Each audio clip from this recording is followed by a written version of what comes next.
નમસ્કાર વિદ્યાર્થી મિત્રો, કેમ છો તમે બધા જ? સ્વાગત છે તમારા બધાનું જ સાહસ ઇન્સ્ટિટ્યૂટ ઓફ કોમર્સમાં.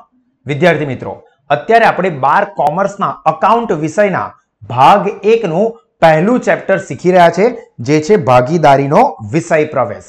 જેમાં આપણે સેક્શન સી માં જે ટૂંકા દાખલા પૂછાય છે 3 માર્ક્સમાં એક દાખલો, એની જે અલગ અલગ રીતો છે એને સમજવાના છે અને એના દાખલાની પ્રેક્ટિસ કરીશું.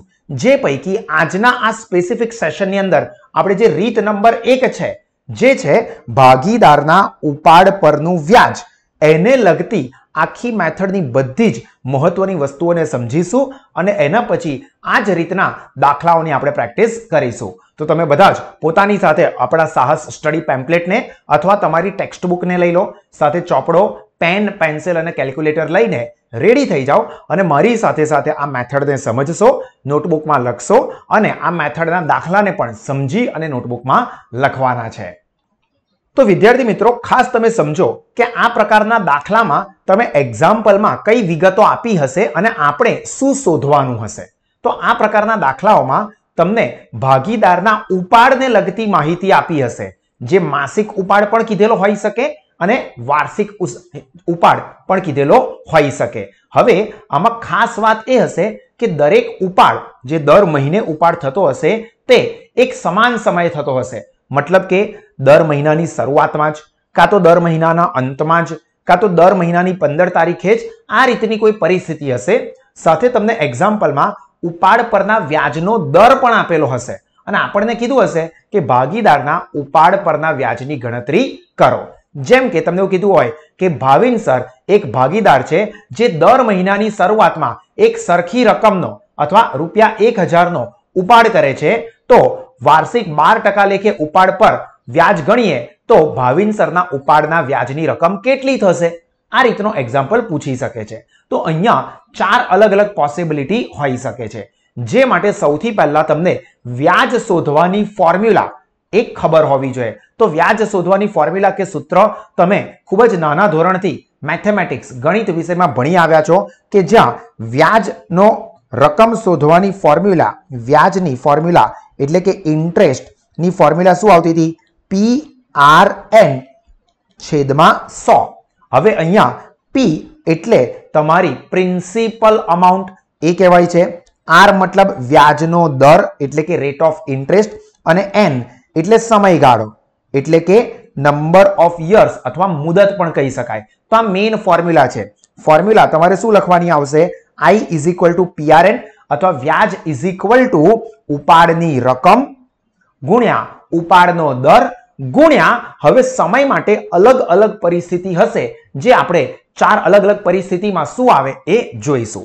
તો સૌથી પહેલો પ્રકાર જો તમને દાખલામાં એવું કીધી શકે કે ભાગીદાર દર મહિનાની શરૂઆતમાં સમાન રકમનો ઉપાડ કરે છે. સમાન રકમ ખૂબ જ જરૂરી છે. જો રકમ અલગ અલગ થતી હોય તો પછી આ ફોર્મ્યુલા એપ્લાય થઈ શકે નહીં. એટલે આ સૂત્ર ક્યારે એપ્લાય થશે એટલે કે લાગુ પડશે? જ્યારે ઉપાડની રકમ સમાન હશે. અને એમાં પણ જો પ્રકાર 1 ની વાત કરીએ તો ઉપાડ દર મહિનાની શરૂઆતમાં જ થતો હશે, તો ત્યાં તમારે N 78/12 યાદ રાખવું પડશે. શું કીધું? N કેટલો આવશે? 78/12. બાકી બધું જ સેમ. વ્યાજ = માસિક ઉપાડની રકમ ગુણ્યા ઉપાડનો વ્યાજનો દર ગુણ્યા આ વસ્તુ મેઇન છે 78/12. તો સર અહીંયા તમે 6.5 મહિના એ લખ્યું છે, શું છે? તો કોઈક વખત MCQમાં તમને આ રીતે પૂછે કે જો ભાગીદાર દર મહિનાની શરૂઆતમાં સમાન રકમનો ઉપાડ કરે છે તો ઉપાડ પરનો વ્યાજ કેટલા સમય માટે ગણાશે? તો આપણે 78/12 એવું યાદ રાખ્યું હોય, પણ તમને વિકલ્પમાં 6.5 આપેલું હોય. હવે આપણે યાદ રાખ્યું હોય 78/12, પણ તમને જે વિકલ્પો આપે એમાં 78/12 આપ્યું જ ના હોય, તો 6.5 આપેલું હોય તો એ કેવી રીતે આવ્યું? તો સિમ્પલ કેલ્ક્યુલેટર પર જુઓ, તમે 78/12 કરશો ને તો તમને 6.5 જ મળશે. એટલે તમે અહીંયા 6.5 કહો કે 78/12 કહો, બંનેનો અર્થ સમાન જ થયો. તો અહીંયા ફરીથી એક વખત, જો ભાગીદાર દર મહિનાની શરૂઆતમાં એક સમાન રકમનો ઉપાડ કરે છે તો ઉપાડની વ્યાજ માટેની મુદત થશે 78/12 અને એની આખી ફોર્મ્યુલા એટલે કે સૂત્ર કહીએ તો એ થાય વ્યાજની રકમ = ઉપાડની રકમ કયો? માસિક ઉપાડ ગુણ્યા વ્યાજનો દર ગુણ્યા 78 ભાગ્યા 12. હવે એક મોટો પ્રશ્ન આવે, સર આ 78 ભાગ્યા 12 કેવી રીતે લઈ આવ્યા તમે કીધું ને અમે માની લીધું. એવું યાદ રાખવાનું છે કે 78 ભાગ્યા 12, પણ એને ગોખવાનું નથી. તો ચલો હું તમને એની સમજ આપું કે આ 78 ભાગ્યા 12 કેવી રીતે આવ્યા. તો આપણે એવું માની લઈએ કે આપણું હિસાબી વર્ષ જેને ઇંગ્લિશમાં ફાઇનાન્શિયલ યર પણ કહેવાય છે, જે છે 1 એપ્રિલ 2022 થી લઈને 31 માર્ચ 2023 સુધીનું આ આપણું હિસાબી વર્ષ ફાઇનાન્શિયલ યર છે. અને એવું કીધું છે કે ભાગીદાર દર મહિનાની શરૂઆતમાં ઉપાડ કરે છે. તો ઓબ્વિયસ છે કે આ એક વર્ષનો જે સમયગાળો છે એમાં 12 મહિના આયા, તો 12 વખત ભાગીદાર ઉપાડ કરશે. તો પહેલો ઉપાડ એને કઈ તારીખે કર્યો હશે? તો 1 એપ્રિલ 2022 છે, કારણ કે અહીંયાથી હિસાબી વર્ષ શરૂ થાય છે અને ત્યાંથી લઈને હિસાબી વર્ષ પૂરું થાય ત્યાં સુધીનો આ જે પણ રકમ હોય, ફોર એક્ઝામ્પલ ભાગીદારે 500 રૂપિયાનો ઉપાડ દર મહિનાની શરૂઆતમાં કરે છે, તો આ 500 રૂપિયા ઉપર તમારે 12 મહિનાનું વ્યાજ ગણવું પડશે. 12 મહિના કેવી રીતે આયા? 1 એપ્રિલ થી લઈને 31 માર્ચ સુધીનો સમયગાળો. એપ્રિલ, મે, જૂન, જુલાઈ, August, September, October, November, December, જાન્યુઆરી, ફેબ્રુઆરી, માર્ચ. 10 + 2 12 મહિના થયા. બીજો ઉપાડ સમાન રકમનો છે એટલે 500 રૂપિયાનો કર્યો હશે, પણ આ બીજો ઉપાડ કઈ તારીખે કર્યો હશે? તો દર મહિનાની શરૂઆતમાં. તો પહેલો ઉપાડ 1 એપ્રિલે થઈ ગયો, તો બીજો ઉપાડ 1 મે થયો હશે. તો જુઓ અહીંયા 1 મે 2022 ત્યાંથી લઈને હિસાબી વર્ષ ક્યાં સુધીનું છે? 31 માર્ચ 2023 સુધી. તો હવે 1 મે થી લઈને 31 માર્ચ સુધી. તો જો એપ્રિલ મહિનો પૂરો થઈ ગયો એટલે મે મહિનો, એટલે મે, જૂન, જુલાઈ, August, September, October, November, December, જાન્યુઆરી, ફેબ્રુઆરી અને માર્ચ. 31 માર્ચે તો હિસાબી વર્ષ પૂરું થઈ જાય છે. તો 10 + 1 11 મહિના થયા. એટલે જો અહીંયા કેટલા લખ્યા છે? 11. ખ્યાલ આવી રહ્યો છે? એવી રીતે હજુ ત્રીજો રકમ સમાન છે, સમાન રકમનો ઉપાડ એટલે 500 રૂપિયાનો ઉપાડ. ત્રીજો ઉપાડ કઈ તારીખે થયો હશે? તો પહેલો ઉપાડ 1 એપ્રિલે, બીજો ઉપાડ 1 મે, તો ત્રીજો ઉપાડ 1 જૂન હશે. એપ્રિલ પછી મે પછી જૂન. તો જુઓ 1 જૂન. એ જ રીતે આપણને ખબર પડી જાય 1 જુલાઈ, 1 ઓગસ્ટ, 1 સપ્ટેમ્બર, એ રીતે. તો હવે અહીંયા 1 જૂન થી લઈને હિસાબી વર્ષ પૂરું થાય છે 31 માર્ચે. તો જૂન, જુલાઈ, August, September, October, November, December, જાન્યુઆરી, ફેબ્રુઆરી અને માર્ચ કેટલા થયા? 10 મહિના થયા. એટલે જો અહીંયા 10. એ જ રીતે તમને ખ્યાલ આવતો જશે કે અહીંયા 1 જુલાઈ છે તો આ 10 ના થઈ જશે 9, 8, 7, 6, 5, 4, 3. હવે છેલ્લા બે ફરીથી જોઈએ, ફરીથી સમજવા માટે. 500 રૂપિયાનો 11મા મહિનાનો ઉપાડ, 11મો મહિનો એટલે 1 ફેબ્રુઆરી 2023 થી 31 માર્ચ 2023 સુધીનો સમયગાળો. તો 1 ફેબ્રુઆરી એટલે ફેબ્રુઆરી મહિનો આખો અને માર્ચ, તો 2 મહિના થયા. અને છેલ્લું 12મો ઉપાડ 1 માર્ચે કર્યો હશે, તો 1 માર્ચ થી લઈને હિસાબી વર્ષ પૂરું થાય 31 માર્ચ. તો 1 માર્ચ થી 31 માર્ચ 1 મહિનો. તો અહીંયા 12, 11, 10, 9, 8, 7, 6, 5, 4, 3, 2 અને 1 આ રીતનો સમયગાળો આવે છે. હવે આપણે કેલ્ક્યુલેટર પર આનો જ સરવાળો કરીશું. જુઓ કેલ્ક્યુલેટરનો ઉપયોગ પણ હું તમને લાઈવ કરીને બતાવું છું, જેવું તમને કશે જ જોવા મળી શકે નહીં. દરેકે દરેક વિદ્યાર્થી કોઈ પણ લેવલનો હશે, બધી જ વસ્તુઓને એકદમ ક્રિસ્ટલ ક્લિયર મારી આંખોની સામે જ, તમારી આંખોની સામે જ આપણે સાથે મળીને જ કરીશું. તો જુઓ 12 + 11 + 10 + 9 + 8 તમે તમારા કેલ્ક્યુલેટર પર કરશો. 7, 6, 5, 4, 3, આ 2 અને 1 કેટલું થયું? જુઓ કેલ્ક્યુલેટર પર 78, 78. તો અહીંયા આનો કુલ સરવાળો થાય 78. એટલે આપણે અહીંયા લખાશે 78 ભાગ્યા 12. તો આશા રાખું છું કે તમને આ 78 ભાગ્યા 12 કેવી રીતે આ ખબર પડી હશે. હવે આ તમારે સમજવા માટે છે, તમારે આખું યાદ રાખવાની જરૂર નથી. તમારે તો માત્ર આટલું જ યાદ રાખવાનું કે જો ભાગીદારે દર મહિનાની શરૂઆતમાં ઉપાડ કર્યો હોય તો એના વ્યાજનું સૂત્ર આવે વ્યાજ = ઉપાડની માસિક ઉપાડની રકમ ગુણ્યા વ્યાજનો દર ગુણ્યા 78 ભાગ્યા 12. અને આ 78 ભાગ્યા 12 કેવી રીતે આવ્યું એ તમને બધાને જ ખબર પડી ગઈ હશે. એના પછી બીજી શક્યતા એટલે કે બીજો પ્રકાર છે, ભાગીદાર દર મહિનાના અંતમાં સમાન રકમનો ઉપાડ કરે છે દર મહિનાના અંતમાં, એટલે કે મહિનાની છેલ્લી તારીખે. તો સૂત્ર તો સેમ જ રહેશે વ્યાજની રકમ શોધવાનું. ઉપાડ પર વ્યાજની રકમ ઇઝ ઇક્વલ ટુ માસિક ઉપાડની રકમ ગુણ્યા ઉપાડ પરનો વ્યાજનો દર ગુણ્યા આ બદલાશે. જો અહીંયા જે 78/12 હતું એ હવે અહીંયા થઈ જશે 66/12. આ યાદ રાખવાનું, દર મહિનાના અંતમાં જો ઉપાડ કરે છે તો વ્યાજ ગણવા માટેનો સમયગાળો 66/12 લેવાનો. અગેન સર, 66/12 કેવી રીતે આવ્યા? તો ચાલો એ પણ સમજી લઈએ. જેવી રીતે અમે તમને 78/12 કેવી રીતે આવ્યું સમજાયું, એવી જ રીતે હવે આપણે 66/12 કેવી રીતે આવ્યા. તો આપણે ફરીથી આપણું જે હિસાબી વર્ષ છે, જેને આપણે ઇંગ્લિશમાં કહીશું ફાઇનાન્શિયલ યર, એ આપણું 1 એપ્રિલ 2022 થી લઈને 31 માર્ચ 2023 નું ધારી લઈએ. હવે આમાં ભાગીદાર દર મહિનાના અંતે ઉપાડ કરે છે એક સમાન રકમનો. આપણે અહીંયા રકમ માની લઈએ છીએ, ફોર એક્ઝામ્પલ 750 રૂપિયાનો ઉપાડ એ દર મહિનાના અંતે કરે છે. તો પહેલો ઉપાડ ભાગીદારે કયો તારીખે કર્યો હશે? તો જો હિસાબી વર્ષ શરૂ તો 1 એપ્રિલ થી થયું, પણ પહેલો ઉપાડ દર મહિનાના અંતે છે એટલે 30 એપ્રિલે થયું હશે. પહેલો મહિનો જે એપ્રિલ મહિનો છે જ્યાંથી હિસાબી વર્ષ શરૂ થાય છે એનો અંત આવે 30 એપ્રિલે. તો 30 એપ્રિલે ઉપાડ કર્યો હશે અને હિસાબી વર્ષ પૂરું થાય છે 31 માર્ચ. તો 30 એપ્રિલ થી લઈને 31 માર્ચ સુધીનો સમયગાળો. તો 30 એપ્રિલ એટલે એપ્રિલ મહિનો તો પૂરો થઈ ગયો એટલે એને છોડી દો. તો એના પછી મે, જૂન, જુલાઈ, August, September, October, November, December, જાન્યુઆરી, ફેબ્રુઆરી અને માર્ચ. 5 + 5 + 10 અને +1 કેટલા થઈ ગયા? 11. એટલે જો અહીંયા કેટલા આવ્યા? 11 મહિના. એ જ રીતે બીજો ઉપાડ, બીજી વખતનો ઉપાડ ક્યારે કર્યો હશે? તો એપ્રિલ પછી મે મહિનો આવે, પણ મે મહિનાના અંતમાં, એટલે કે 31 મે ઉપાડ થયો હશે. દર મહિનાનો અંત છે એટલે જો અહીંયા 30 જૂન, 31 જુલાઈ, 31 ઓગસ્ટ, 30 સપ્ટેમ્બર, એ રીતે દર મહિનાનો અંત. તો બીજો ઉપાડ મે મહિનાના અંતમાં એટલે કે 31 મે થી હિસાબી વર્ષ છે આપણું 31 માર્ચ સુધીનું. તો ચલો ત્યાં સુધીનો સમયગાળો જોઈએ. 31 મે, મે મહિનો તો પૂરો થઈ ગયો એટલે એને છોડી દો. એના પછીથી ગણાશે જૂન, જુલાઈ, August, September, October, November, December, જાન્યુઆરી, ફેબ્રુઆરી અને માર્ચ. માર્ચ મહિને તો હિસાબી વર્ષ જ પૂરું થઈ જાય છે. કેટલા થયા? 10 મહિના.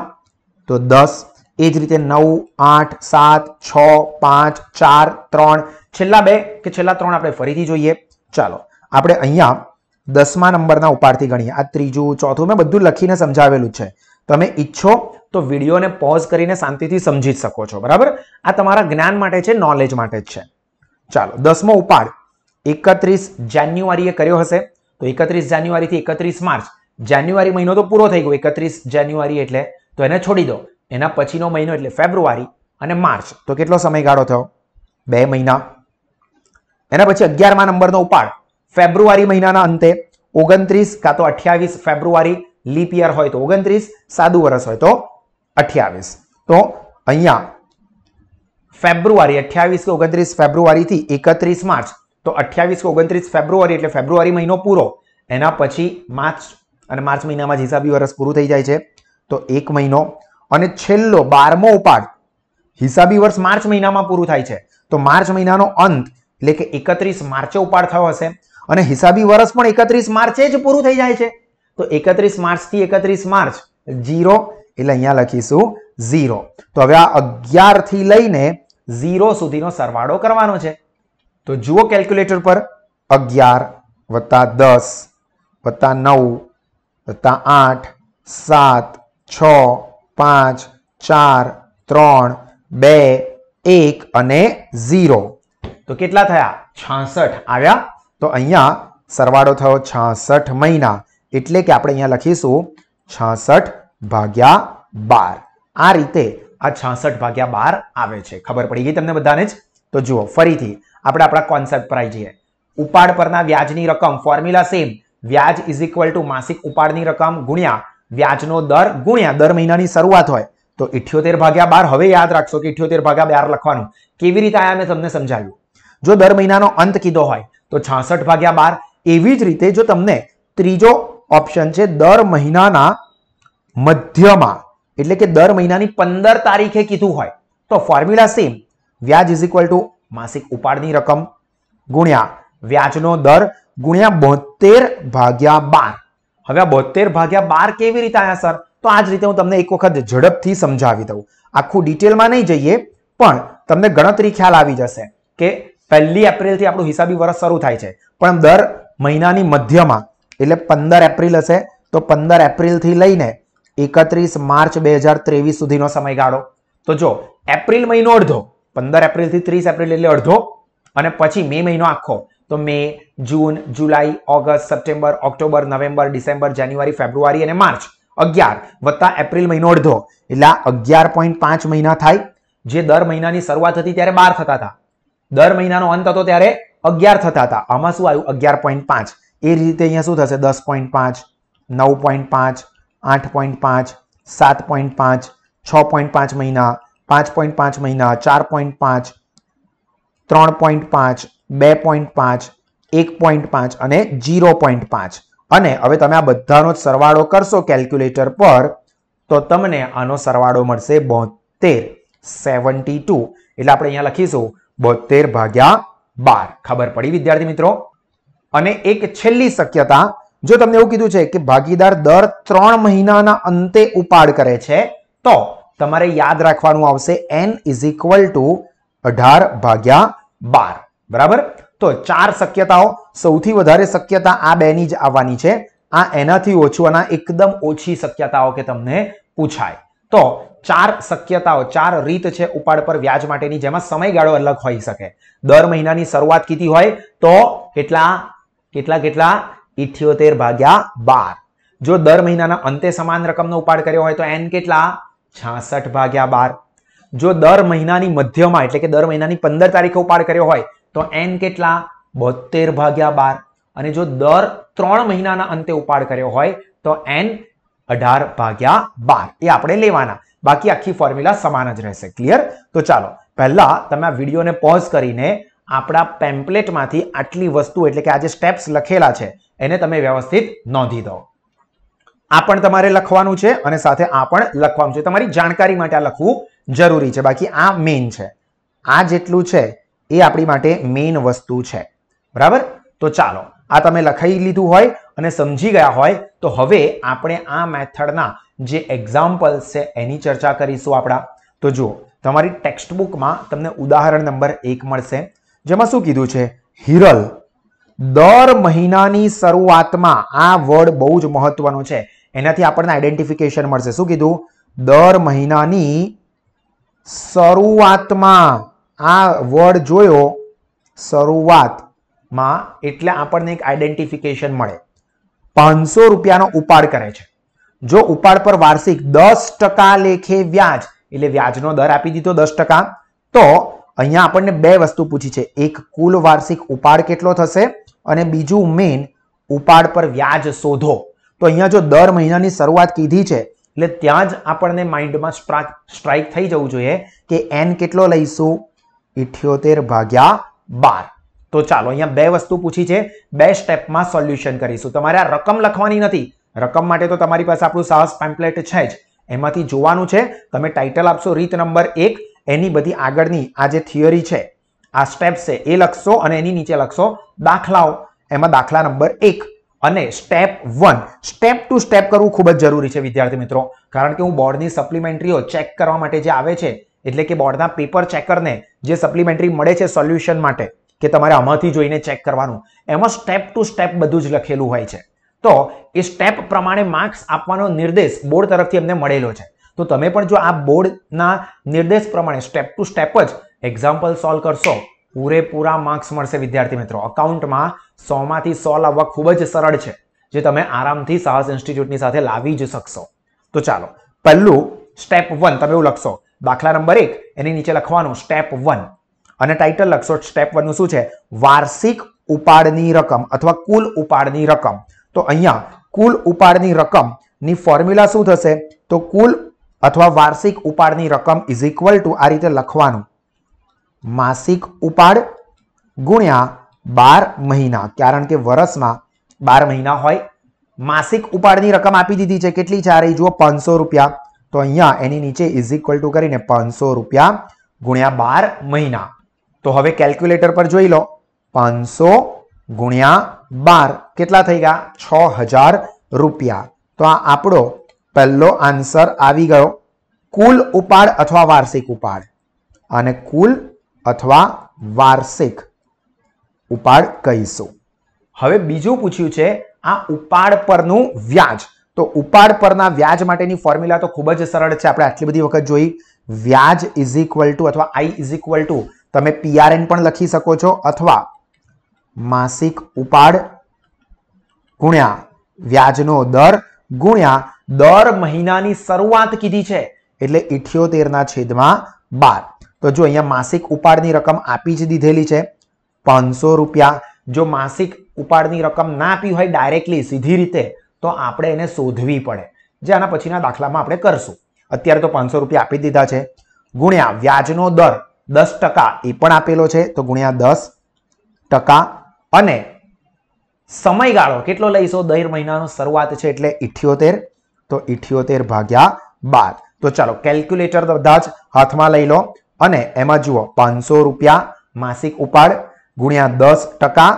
10 પછી ટકાનું બટન પ્રેસ કરવાનું એટલે તમને 50 રૂપિયા જોવા મળશે. શું કરવાનું? 500 રૂપિયા એટલે 500 ટાઈપ કરશો કેલ્ક્યુલેટર પર, પછી ગુણ્યાનું બટન, પછી 10, પછી ટકાનું બટન, પછી ગુણ્યા 78 અને પછી ભાગ્યા 12.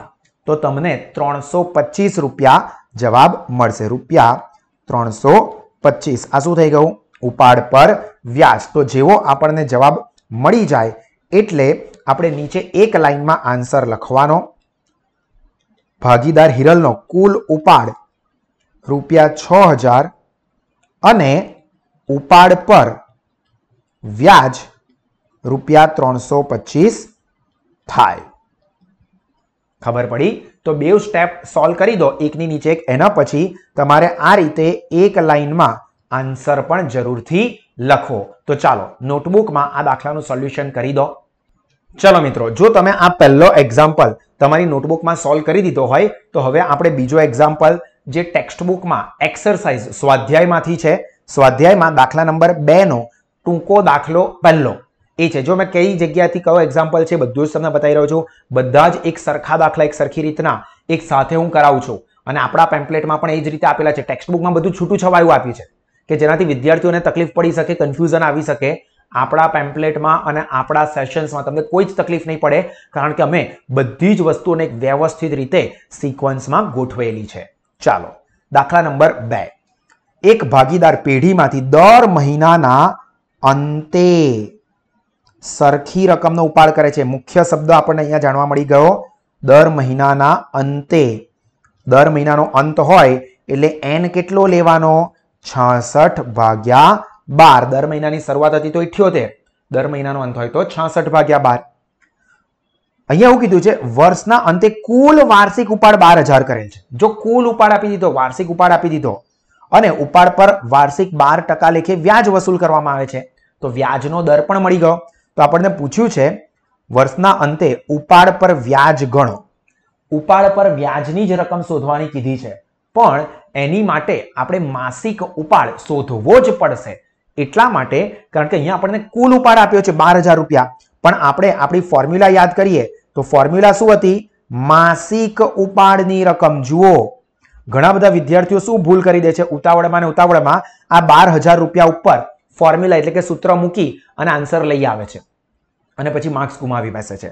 તો આપણે એવું નથી કરવાનું. આપણે સૌથી પહેલા વાર્ષિક ઉપાડની રકમ પરથી અહીંયા આપણે લખીશું સ્ટેપ 1 માસિક ઉપાડની રકમ લખશો. દાખલા નંબર 2 એમાં સ્ટેપ 1 માસિક ઉપાડની રકમ બરાબર એની ફોર્મ્યુલા એટલે કે સૂત્ર કુલ વાર્ષિક ઉપાડ ભાગ્યા 12 મહિના. કારણ કે એક વર્ષમાં 12 મહિના હોય, તો અહીંયા કુલ ઉપાડ કેટલો આપ્યો છે? 12000 રૂપિયા. તો 12000 ભાગ્યા 12. તો કેલ્ક્યુલેટર પર તમે લખશો 12000 ભાગ્યા 12 એટલે જો કેટલા આયા? 1000 રૂપિયા. તો અહીંયા આપણે લખીશું 1000 રૂપિયા. આ આપણને શું મળ્યું? માસિક ઉપાડની રકમ મળી ગઈ.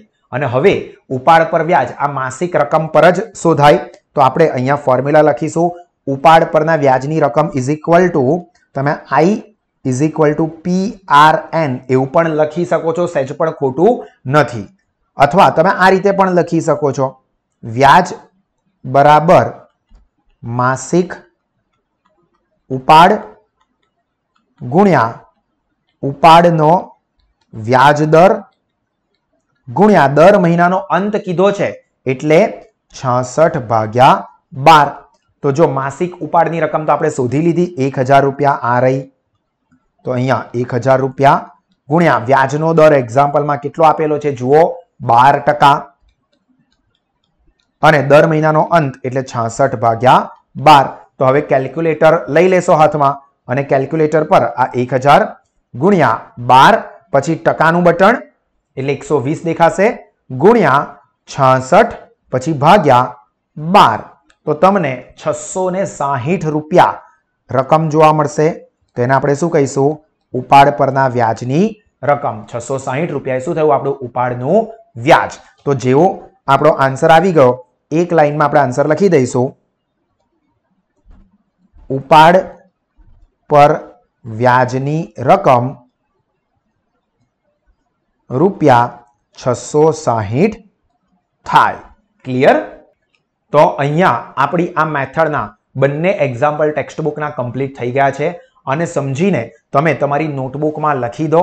આ મેથડ તમને MCQ માટે પણ કામ લાગી શકે છે, કારણ કે આને તમે કેલ્ક્યુલેટર પર ડાયરેક્ટલી પણ કરી શકો છો અને સાથે સાથે 3 માર્ક્સના ટૂંકા દાખલા માટે પણ ખૂબ જ મહત્વની છે. તો આ મેથડને તમારી ટેક્સ્ટબુકમાં પૂરી કરશો અને જો તમારે 12th સ્ટાન્ડર્ડ પછી કાં તો અત્યારે 12th સ્ટાન્ડર્ડમાં પણ શ્રેષ્ઠ એજ્યુકેશન લેવું છે કે પછી આગળ જતા ભવિષ્યમાં CA કે CS કાં તો BComનું પણ શ્રેષ્ઠ શિક્ષણ મેળવવું છે, તો સાહસ સ્માર્ટ સ્ટડીઝ એપને આજે જ ડાઉનલોડ કરો અથવા સાહસ ઇન્સ્ટિટ્યૂટ સાથે જોડાઓ અને બેસ્ટ ક્વોલિટીનું એજ્યુકેશન સૌથી ઓછામાં ઓછી ફીસ પર અનુભવો. God bless you all. જય હિન્દ.